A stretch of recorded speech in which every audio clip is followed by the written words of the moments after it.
මෙරට සමූපකාර ව්‍යාපාරය කෙරෙහි පවතින ජනතා විශ්වාසය සුරක්ෂිත කරමින් ඒ වඩාත් විනිවිදභාවයකින් හා ශක්තිමත්ව ඉදිරියට ගෙන යාම සඳහා නව සමූපකාර පනත් කෙටුම්පතක් සකස් කිරීමේ විශේෂ දෙදින වැඩමුළුවක් සියලුම පළාත් සභා නියෝජනය කරමින් කොළඹදී ආරම්භ වුණා. දැනට පවතින සමූපකාර පනතේ නීතිමය අඩුපාඩු සපුරාලමින් සමූපකාර ව්‍යාපාරයේ එකම ශක්තිමත් කුළුණක් ලෙස ගොඩනැගීම රජයේ අපේක්ෂාව බවයි මෙම වැඩමුළුවේ ආරම්භක අවස්ථාව අමතමින් වෙළඳ වාණිජ ආහාර සුරක්ෂිතතා සහ සමූපකාර සංවර්ධන අමාත්‍යවරයා සඳහන් කළේ.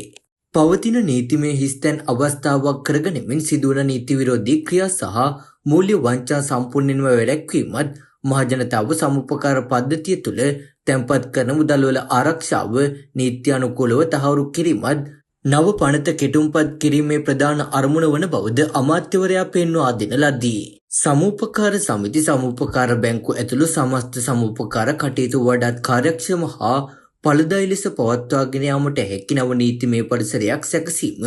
රජයේ මූලික අපේක්ෂාව බව අමාත්‍ය වසන්ත සමරසිංහ මහතා වැඩිදුරටත් අදහස් දක්වමින් සඳහන් කළා.